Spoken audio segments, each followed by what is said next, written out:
O voto envergonhado teria tornado as pesquisas eleitorais mais imprecisas em 2022. A hipótese é só mais uma entre várias possíveis para explicar as surpresas dessas eleições.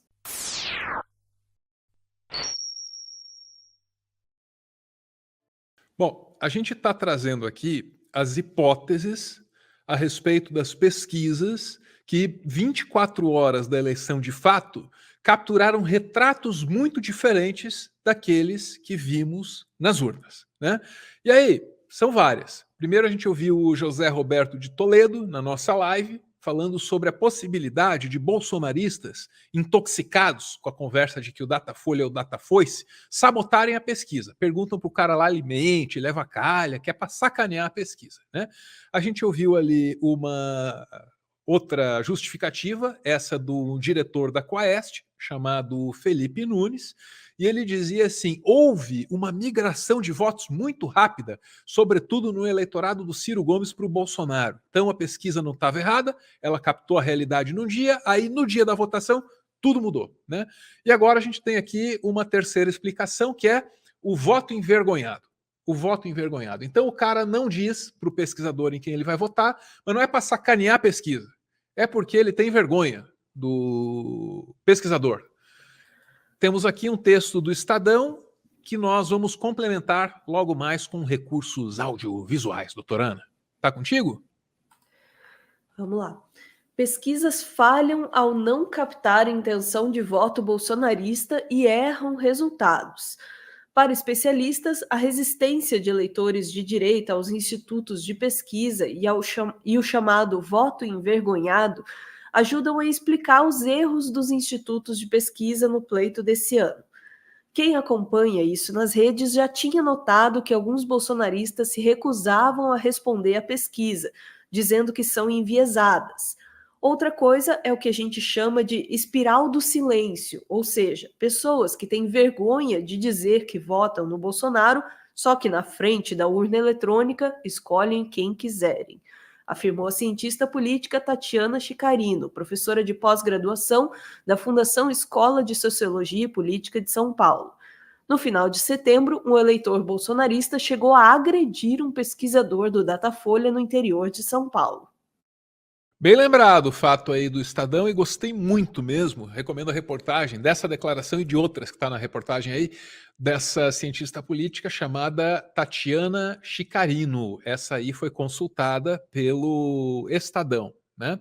Pelo Estadão. Aí a gente vai para o UOL para ouvir uma outra pesquisadora, a Flávia Rios, da UFF, que é a Universidade Federal Fluminense.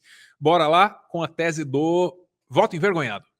Essas pesquisas podem ser um prato, estão sendo um prato cheio para o bolsonarismo, que vem atacando as urnas, e isso faz parte do discurso, isso é importante para o discurso, e é também uma estratégia do bolsonarismo para legitimar a tentativa de se construir como o candidato que corre por fora, né, o chamado data-povo, que ele costuma dizer. Bem, o que foi colocado aqui é exatamente, eu tenho uma opinião contrária a isso, eu acho que as pesquisas erraram, especialmente no Senado. Eu acho que houve uma dificuldade muito grande para se capturar, como há mesmo, é uma tendência que a gente observa em outras pesquisas eleitorais de outros contextos, uma dificuldade muito forte de capturar, por exemplo, o Senado, que foi muito decisivo também para puxar, como puxadores de voto do Bolsonaro. Então, eu acho que essa dimensão da pesquisa presidencial, essa tendência de queda que foi apresentada aqui, principalmente pelo candidato, na casa do candidato Haddad em São Paulo, e o Freixo aqui também no Rio de Janeiro, que já estava prevista uma disputa muito difícil para ele aqui no Rio de Janeiro, mas foi bem abaixo da expectativa do próprio Freixo aqui. Então, de fato, eu acho que tanto Rio de Janeiro como São Paulo. O Rio já é um reduto bolsonarista clássico, né?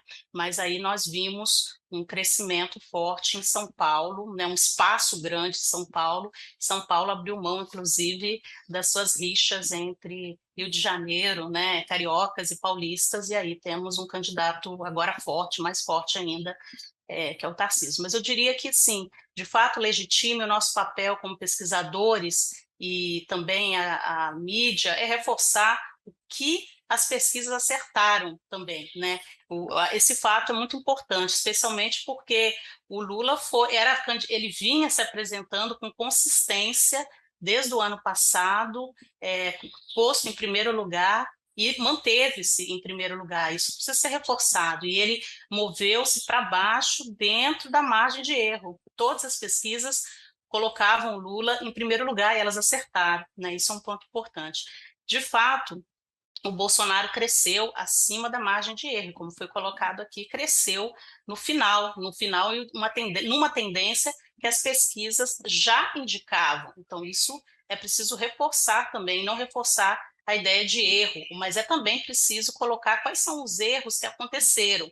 E eu acho que os erros não estão exatamente nas pesquisas para a presidência da República, mas talvez para o Senado. Acho que ali houve, né, gargalos importantes que a gente precisa repensar como capturar as intenções de voto e as mudanças, porque são mais flexíveis de fato, mas que mostraram força. O resultado eleitoral mostrou muita força para o bolsonarismo. O Senado, na verdade, né, professora, ele sempre tem essa dificuldade. O Senado, eu acho que todas as pesquisas sempre mostraram essa dificuldade, porque as pessoas elas vão descobrir ali na hora de votar quem é o candidato. Sempre tem essa. E a gente falou isso a todo momento aqui com todo entrevistador. É verdade, as pesquisas para o Senado, historicamente, têm. Não dá para chamar de precisão, porque a pesquisa também não está tentando prever, eu sei, mas com o Senado é complicado, né? E aqui eu vou contar meu drama pessoal, acho que é o drama da Ana também. Não vou falar do teu voto eu mesmo, né?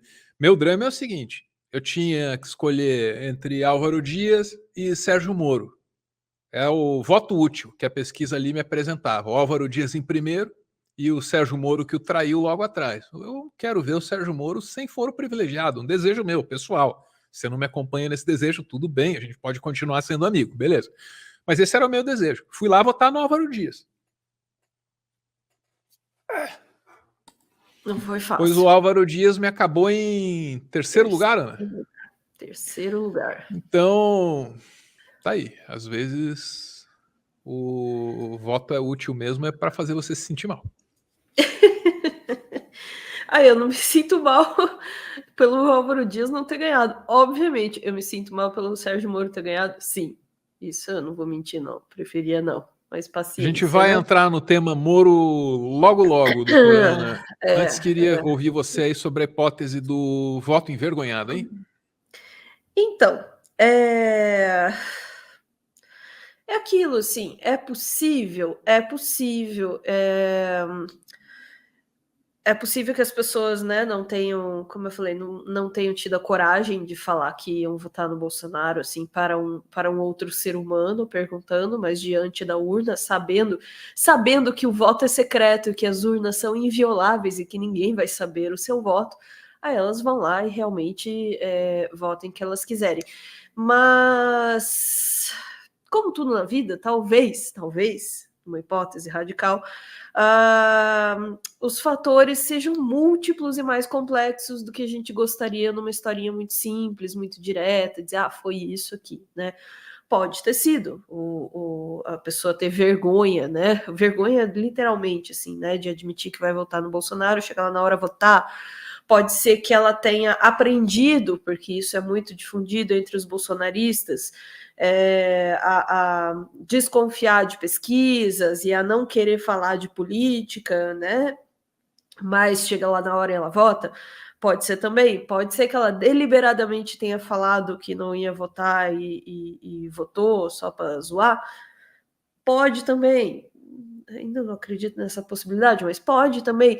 E como como dizem, né, o avião não cai por conta de um erro, ele cai por conta de múltiplos erros, né? Não é uma coisa que derruba, tem que ser uma sequência de falhas que derruba. E nesse caso pode ter sido isso, exceto com uma diferença: o avião não caiu, né?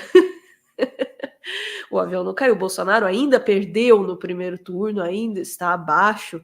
É uma disputa difícil, mas tudo que a gente está falando é para tentar entender por que é que a gente estava vendo uma projeção de uma votação muito mais baixa no bolsonarismo, e quem sabe aprender alguma coisa sobre como lidar, né, metodologicamente com esses dados para o futuro, né?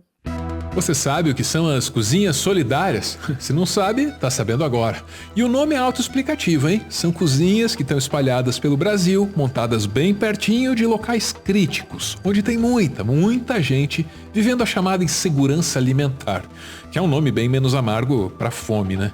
Esse projeto foi implementado justamente no momento mais crítico da pandemia, quando o Brasil lidava com um governo negacionista, capaz de negar tudo, até o inegável. Alguém já viu alguém pedindo um pão na porta ali no caixa da padaria? Você não vê, pô. As cozinhas solidárias são obra do MTST, o Movimento dos Trabalhadores Sem Teto. Eu sei que te disseram que eles vão invadir sua casa e vão tomar o que é seu, mas não se engane, o MTST não é um banco. E as cozinhas solidárias mostram muito bem como é o espírito do movimento. Um movimento formado por gente que se une para se ajudar, por gente que entende que trabalhando em conjunto aumenta as suas chances de sobreviver e de ir além da mera sobrevivência, transformando o mundo ao redor. A gente veio, almoçou, achamos boa comida e se oferecemos para pegar e ajudar, lavar a louça, cortar coisa. Deu para entender como funciona, né? Todo mundo pode ter um papel nessa iniciativa. E você também pode ser um elo nessa corrente de solidariedade. Você também pode fazer parte desse esforço que é urgente e é necessário. Porque fome não tem só a ver com pobreza. Fome não tem só a ver com os rumos da economia. A fome no Brasil é uma escolha política. E a questão é, será que você concorda com essa escolha? Porque está colocada aqui uma chance de mostrar que não. Você não compactua com isso.